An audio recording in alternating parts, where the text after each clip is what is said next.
他们来到一个水族馆的门口，看到工作人员把观赏鱼捞出来，免费发给排队的人吃。好久没有吃肉的他们开心极了，乖乖的跑到后面排队。可轮到他们时，刚好发完。爸爸跪下来求他们再给点，但没有了，别人也变不出来呀。几人开始讨论，大阪是不能待了。好在他们还有猫粮和蒸馏水，现在唯一的退路就是到海边去找孩子的外公，那里不需要电一样可以生活。说走就走，一转眼距离停电已经过去了67天，猫粮已经在2天前吃完了。他们又累又饿，爸爸看到一只正在玩耍的毛毛虫，忍不住抓起来要吃掉。突然他听到一声猪叫，是猪，真的是猪。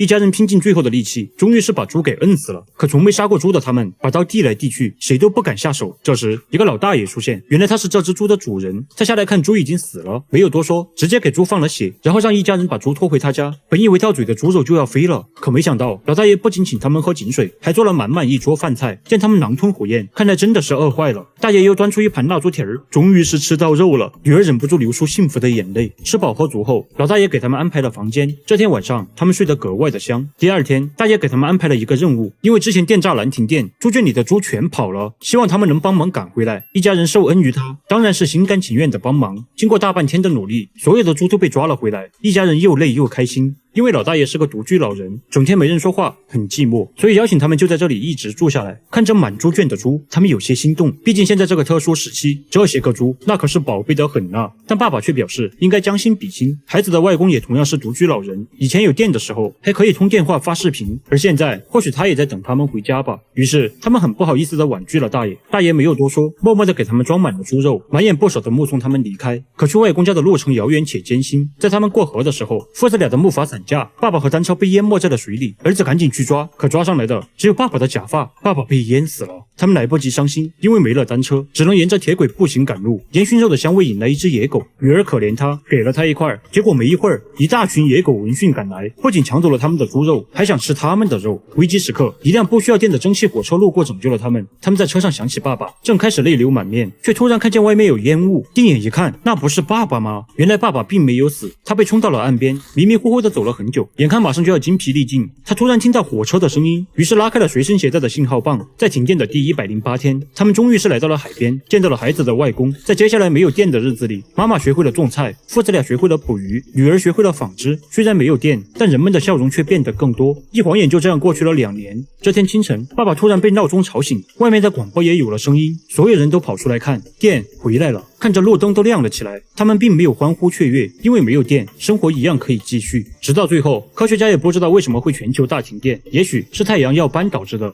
一家人回到了东京，过起了以前那样枯燥的生活，但他们发现，经过这次灾难，身边的人都变得更好相处。这个故事告诉我们一个可怕的现实，不需要外星人入侵，不需要核战争，仅仅只需要断个电，就可以导致全球大灾难。我是猛虎，感谢关注。